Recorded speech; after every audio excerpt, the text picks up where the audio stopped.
Live from Sydney, I'm Paul Allen, and this is Insight, where we dive deeper into the stories that matter, with crucial context and sharp analysis. Oil prices on watch as Brent eases after a 6% surge. Risks remain elevated as Red Sea threats and disruption through the Strait of Hormuz keep traders on edge. As Middle East tensions escalate, Australia's Foreign Minister Penny Wong joins us exclusively from Manila. We'll be getting her views on the war and possible solutions. Also, former Fed Vice Chair Richard Clarida is going to join us with inflation risks back in focus as US-Iran tensions swing crude prices and threaten key shipping routes. Also, JSW Steel's joint managing director and CEO Jayant Acharya will discuss how India's largest steelmaker is navigating strong demand and supply chain disruptions.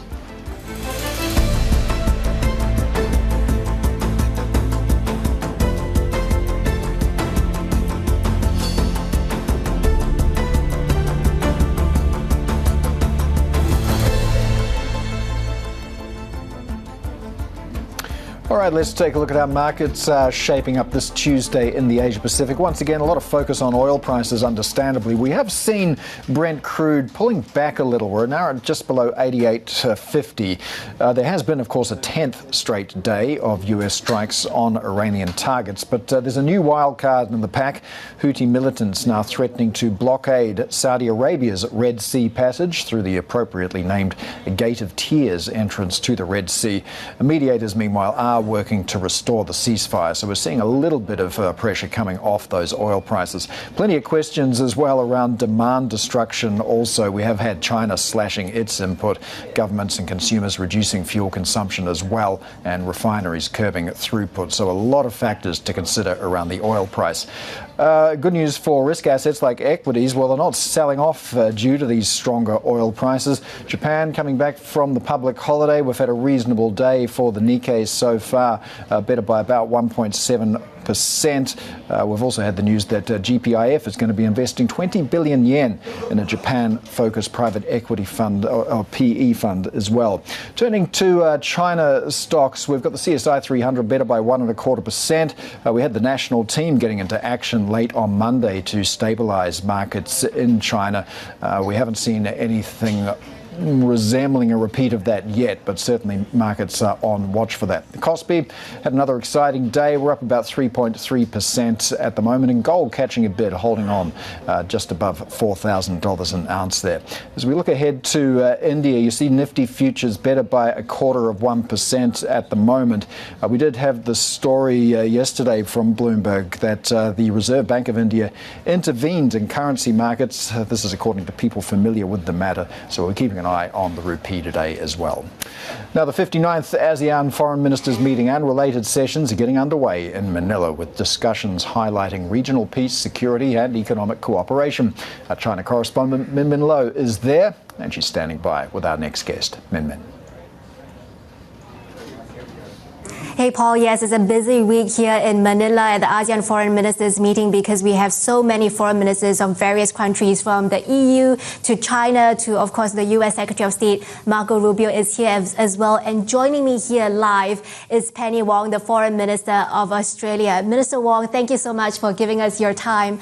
I want to start with the latest news that we got this morning. Just hours ago, the Israel Embassy has blasted the Labour government's draft program on Israel and Palestine, saying it's one-sided. We know Netanyahu has always been opposed to the two-state solution and said that that's led to a rise in anti-Semitic feelings in Australia. What is your response to the latest embassy statement? Well, I would simply say this. The Government of Australia's position, and I think the Australian community's position, is we want to see a two-state solution. We want to see both Israelis and Palestinians being able to live in peace and security behind borders which are recognised and negotiated. We want to see peace in the Middle East, and obviously the platform, which is a decision for the National Conference of the party, that's a matter for the party to determine, but the government's position is clear. And we are meeting now under the shadows of war.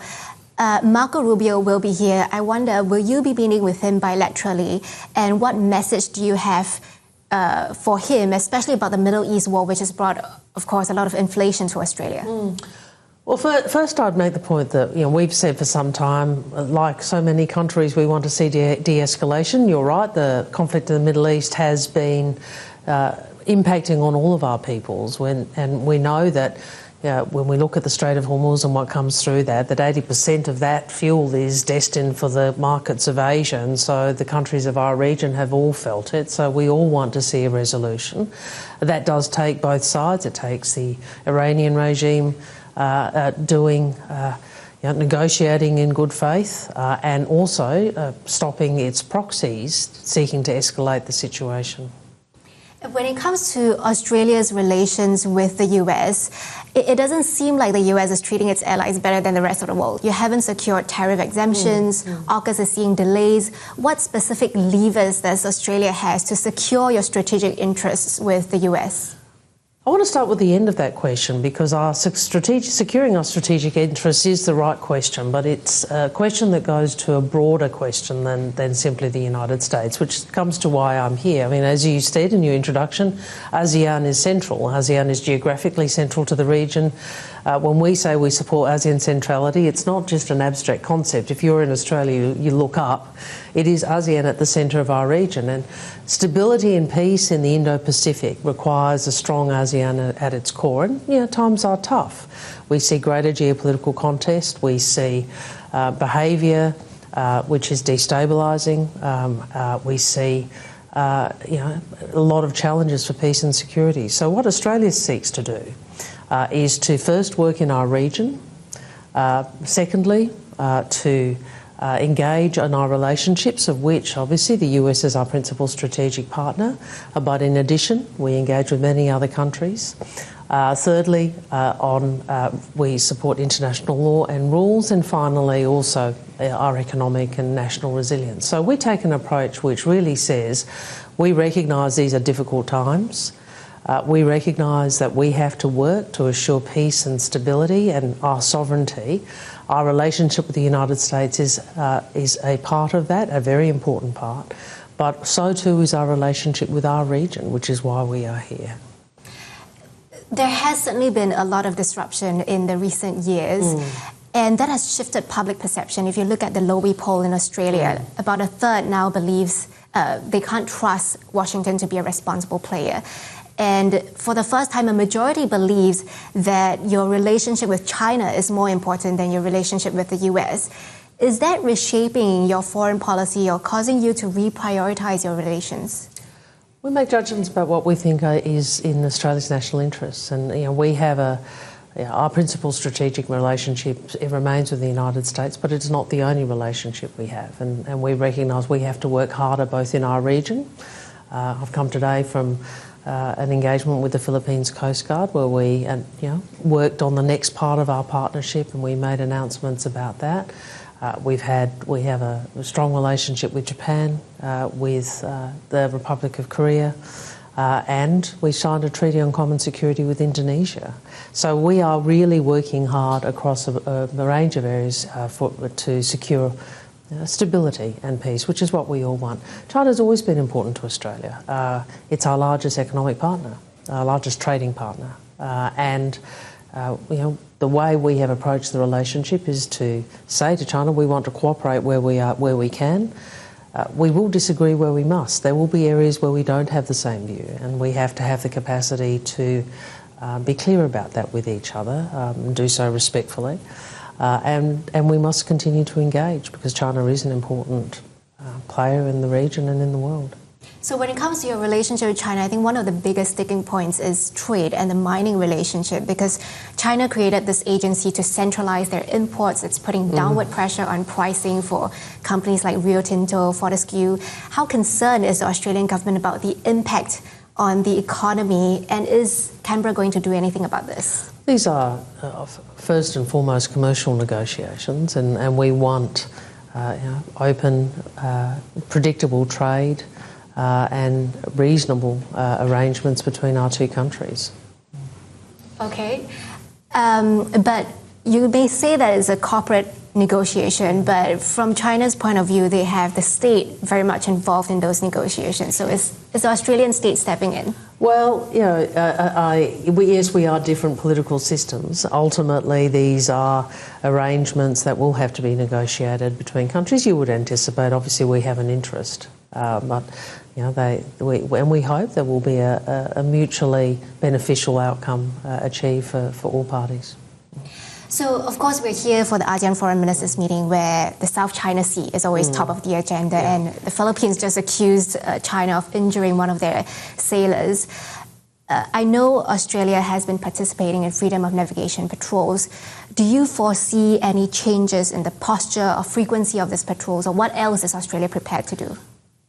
At a matter of principle, what I would say to you is that ensuring that the law of the sea is observed matters to us all. It's not a question of whose side you are on. It's not a question of, you know, which great power you look to. The rules under UNCLOS, the UN Convention on the Law of the Sea, have been central to stability, peace, and our prosperity in our region. So actually we all have an interest, regardless of what view one takes on the geopolitical competition, we all have an interest in ensuring great powers and middle powers, as well as smaller powers, observe the law of the sea. And that will continue to be Australia's position. And we know that China has recently been testing long-range missiles in the Pacific. How confident is Australia that you could prevent China from gaining access to any sort of naval base or air base in the Pacific? And is US or New Zealand helping with this? Well, there's a lot of questions in that. First, in relation to the test, you know, Pacific leaders have made clear consistently and more recently that they want the Pacific to be an ocean of peace. And we have raised our concerns about the missile test, which was done without the sort of notice, predictability, and therefore assurance of intent that countries of the region expect. This goes to whether or not actions are destabilizing or actions contribute to stability. So we have made our view on that clear. In terms of security for the region, again, the Pacific Islands Forum at leader level have consistently, in what's called the Boy Declaration, the Bikitawa Declaration, and more recently the Ocean of Peace Declaration, have consistently put the view that they see the importance of security for the Pacific being provided for within the Pacific, so within the Pacific Island Forum family. This is regionalism at a time where there is geopolitical contest. And regionalism is one of the ways you assure stability at a time of such competition. You have said that these missile tests, of course, is destabilizing. But from China's point of view, they view AUKUS as well as US military presence, even the Quad, which they've called an Asian version of NATO, they view all of these as destabilizing. Okay, this is not an equivalent, so I'll take you through those. Firstly, in terms of AUKUS, we are seeking to replace an existing submarine capability, which is being retired. Compare that to the many nuclear-powered and nuclear-armed submarines China is constructing. So I think, you know, let's have a sensible conversation about what the relative capability is and which is actually potentially destabilising. Well, no, just hang on, let me finish. And in relation to AUKUS, what we have said is we will never seek nuclear capability. And the purpose of this capability, which is to replace an existing capability, is we want to always work to assure peace. And this is about making sure there is both deterrence and reassurance. And Australia has always come to this position as a middle power, not as a great power, saying we want the sort of peace and stability in the region that we have seen since 1945. In terms of the Quad, every Quad member is a comprehensive strategic partner of ASEAN. What the Quad does is work together, including to provide benefits to both ASEAN partners and more broadly to Indo-Pacific partners, for example, on cable connectivity. I don't see that as destabilising. China often says it's a double standard, but different countries have different views. I want to ask... What's the double standard? That one country's deterrence is another country's threat? Well, all I can say is we've seen the largest military build-up since World War II in our region. And you're right, countries may say we have a right to do that. What other countries would want in the face of the fastest military build-up we have seen is assurances about intent, assurances around transparency. I think that's what the region wants. All right, thank you so much, Minister Wong. I would love to continue, but we are out of time. But certainly we are seeing sort of arms races building up here in Asia, and it's certainly a very delicate balancing act where intent, as Minister Wong says, is paramount. Paul? All right, thanks very much. That's our China correspondent Min Min Lo there joining us from the ASEAN Foreign Ministers meeting in Manila. Let's get to some other news. The US saying it's completed a 10th day of strikes on Iran after President Trump promised Tehran would pay for the killing of 3 US soldiers. But the conflict could expand further, with Iranian-backed Houthi militants threatening to blockade Saudi Arabian shipping in the Red Sea. The Saudis' use of that export route has helped limit disruption to global oil supplies. For more, let's get to our Bloomberg correspondent, Rosalind Matheson. Rosalind, this is an interesting new development, but what's the capability of the Houthi rebels to actually follow through on this threat?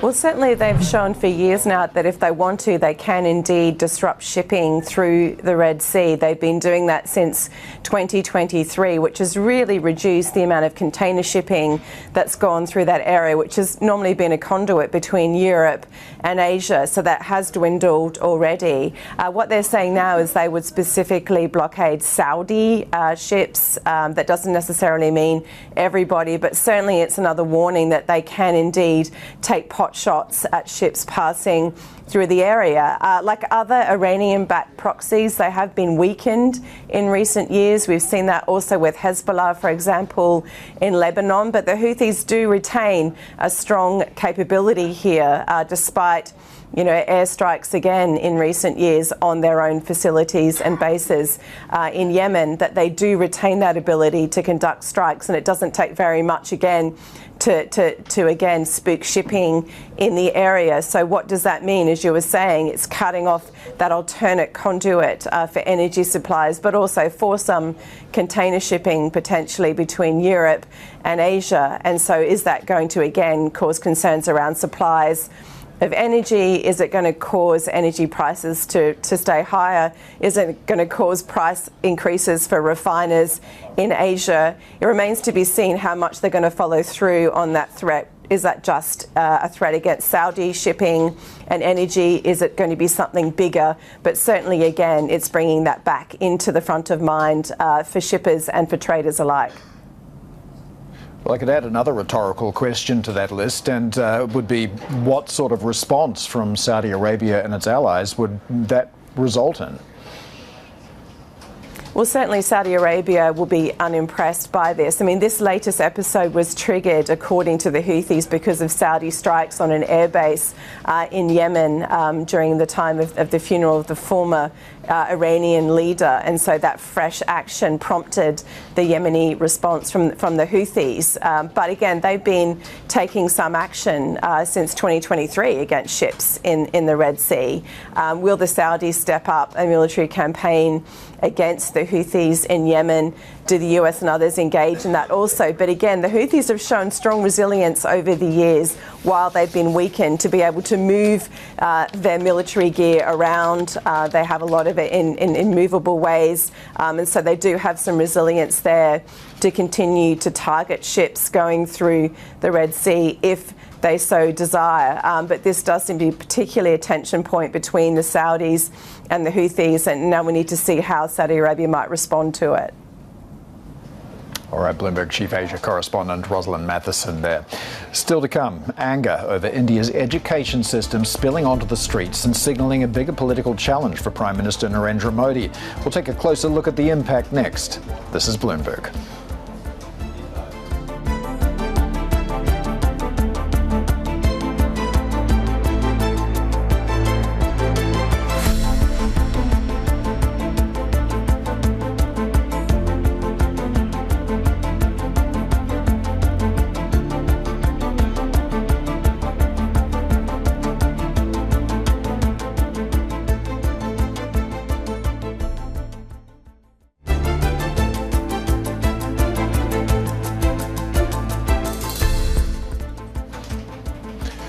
Welcome back. You're watching Insight. Police in New Delhi used tear gas and batons on Monday to disperse thousands of students marching on Parliament. The rally, led by the so-called Cockroach Janata Party, was the largest in India's capital in recent years. Let's get across to Bloomberg's South Asia economy editor Rishi Bhatia in New Delhi. So Rishi, tell us about the latest about these protests and how did we get there? What led to this? Well, thousands of students gathered in New Delhi, in the national capital, to ask for the resignation of India's education minister after an education crisis that has been looming in the country after exam paper leaks. And that was, one of the main reasons that we saw thousands of students gathering on the streets here in New Delhi in what can be seen as one of the biggest protests that the country has seen in the recent times. What started off as an online satirical movement clearly took the government by surprise by the sheer number of people that had thronged the streets of New Delhi near the capital area. That was perhaps the reason, because remember, these protesters did not have the permission from the government. The government and the police force used tear gas and batons. The scenes in New Delhi, were, as you can see on your screens, showed how the Gen Z movement, so to say, is also picking up steam here in India. Having said that, as I said, this started off as an online satirical movement. They're calling for the resignation of India's education minister Dharmendra Pradhan after the exam leaks. What we also do know that yesterday there was an outreach by the government as well, with the spokesperson of the Cockroach Janata Party and representatives from there meeting India's health minister JP Nadda as well. Needs to be seen how things will unfold from here on. But for now, the students have continued their sit-in protest at the demonstration site, which is also a few kilometers away from the Indian Parliament. In fact, this also resonated in in the first day of India's Parliament session yesterday as well. Yeah, how's this been impacting that monsoon session of Parliament, considering day one didn't really work out amid all this uproar? Oh, absolutely. You saw, Prime Minister Narendra Modi, in fact, at the start of the session, also calling for, a dialogue, calling for the fact that there should be more reasoning in arguments and no storm. But when the Parliament began, we saw the opposition MPs. They were up in arms against the government, asking government for critical answers on issues such as the exam paper leak. In fact, day one was a sort of a washout. Day two, of course, the pressure continues to be on the government as the protesters have still we're unfortunately out of time, but thanks for joining us. That is Bloomberg South Asia economy editor Rishi Bhatia from New Delhi. Still to come, rising oil prices, higher inflation, and the Fed's next move, all back in focus. Former Fed Vice Chair Richard Clarida joins us exclusively with the insights on the latest challenges for policymakers. This is Bloomberg.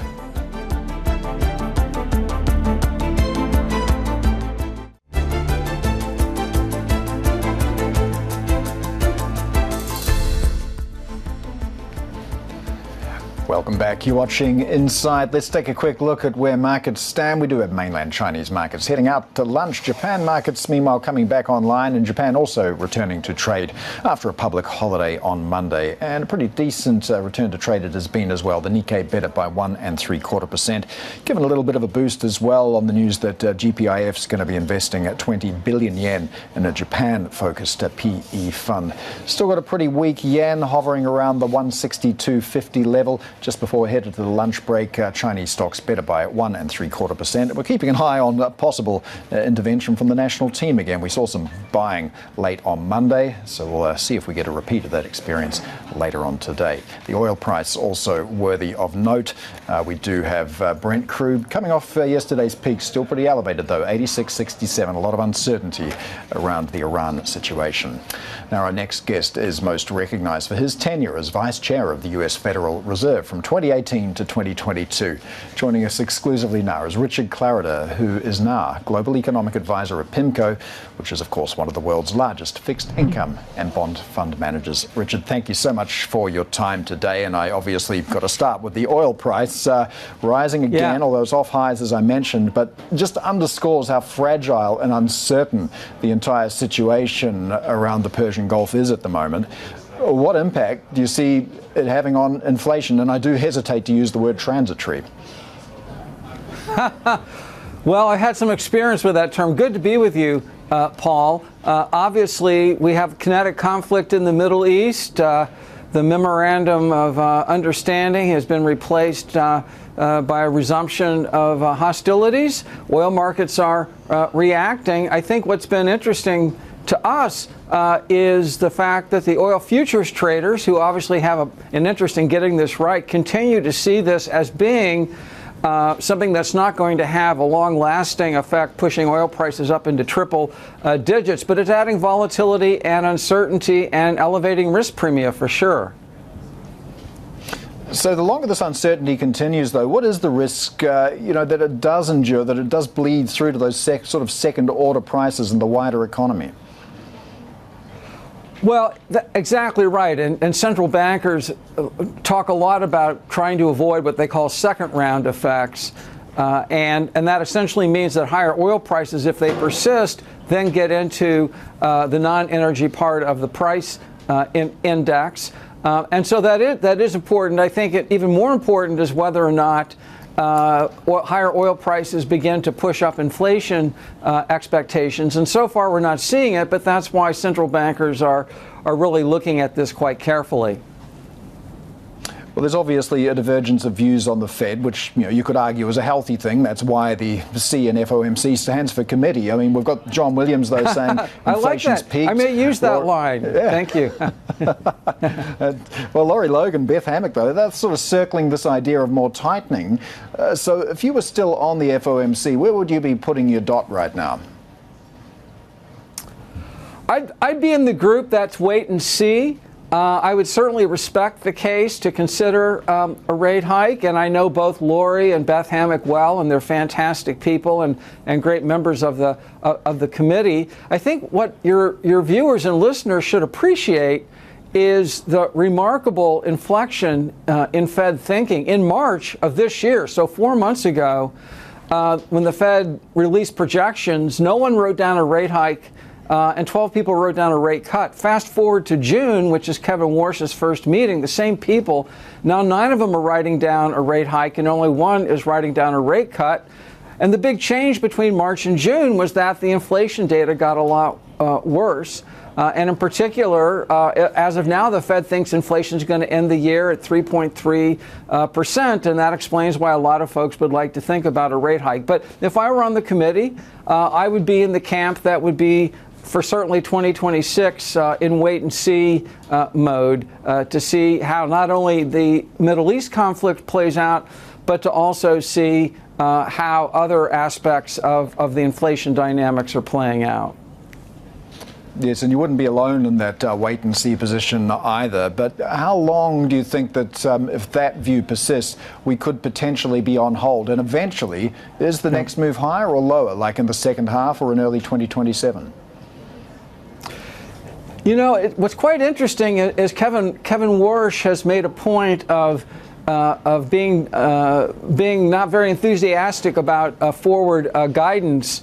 But of course, other members of the committee can and do and are offering guidance. In particular, we got some interesting commentary from both New York Fed President John Williams and Governor Chris Waller recently. And both of them sort of provided their thinking about what would trigger consideration of a rate hike. And we also know from the minutes of the June meeting that many members of the committee believe that if they see tangible evidence that inflation has peaked and is returning back towards 2%, that they would be comfortable keeping rates on hold and then eventually cutting. I think the marker that Williams put down, as I understand it, is for the rest of the year, so the remaining 6 months of 2026, inflation needs to downshift to below 0.2 per month or 2.4% per year. And Williams has said if inflation downshifts there in the second half of the year, he would be comfortable keeping rates on hold this year. Presumably, if inflation doesn't downshift, then he would think about a hike. And I think that's probably where the center of gravity is on the committee as well. Now, importantly, if the oil futures curve is correct, and we'll find out in 12 months if it is, then we could be in a situation next year where headline inflation is falling below 2% pretty quickly because of the outsized effect of these oil prices on the price index. And so that's sort of complicating the situation as well.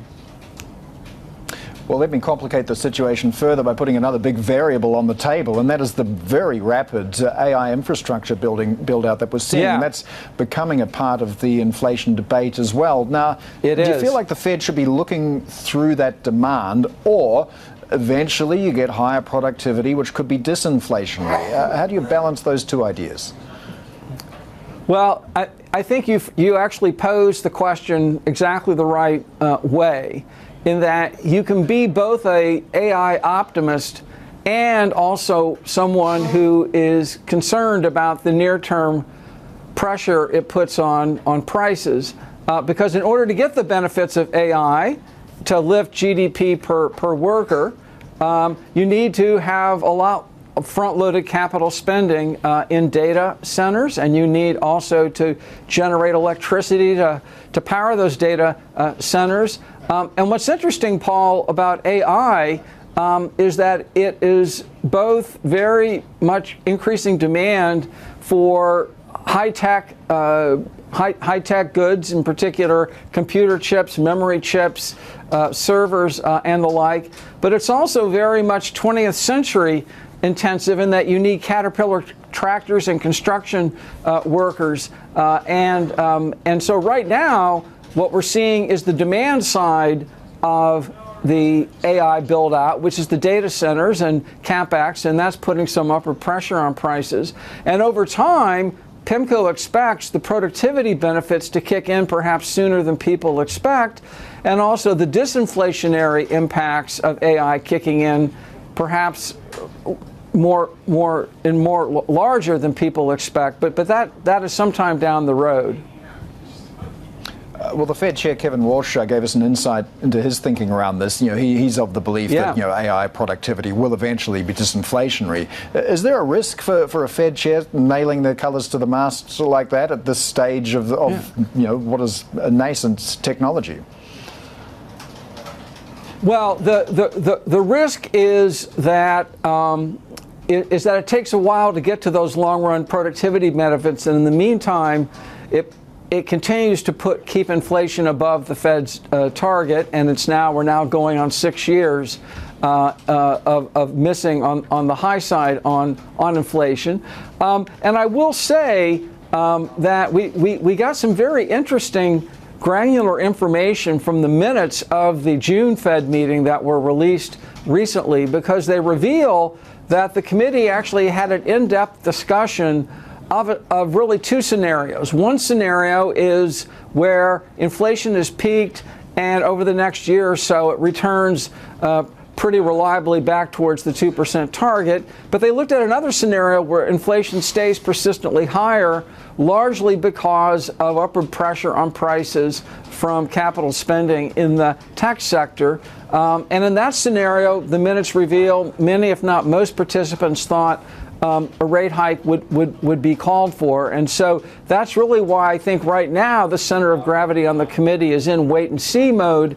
And the way that the inflation data plays out for the rest of the year will likely dictate where they end up.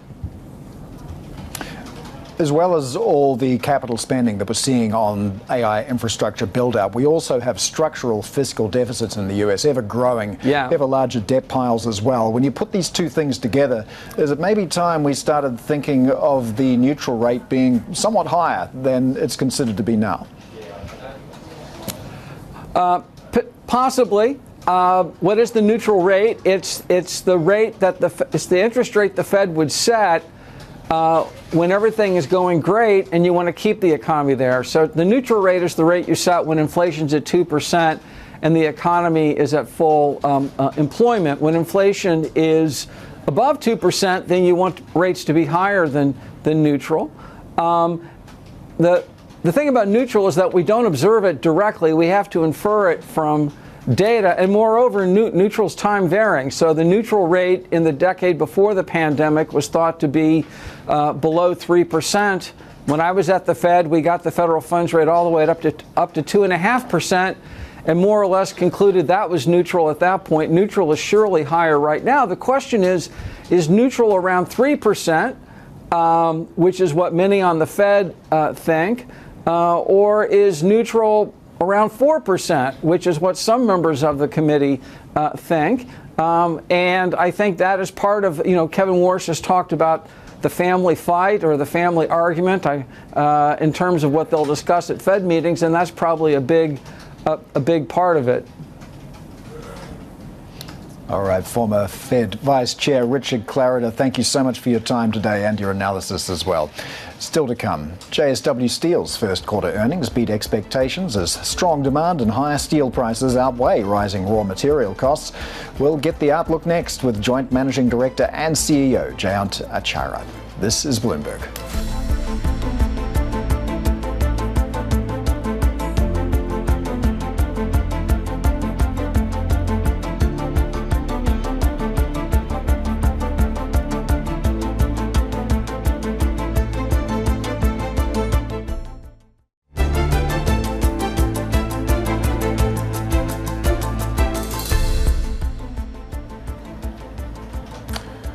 Welcome back. You are watching Insight. Let's get across to the India Open, see how we're tracking today. We're a little bit softer, well, let's call it flat at the Open. The Sensex off by about 0.2%. The IT index moving slightly to the upside. We're going to be watching a trading debut later on. SBI Funds Management subscribed 42 times, so we could see a pretty strong pop there at the Open. The IPO price was 574 rupees.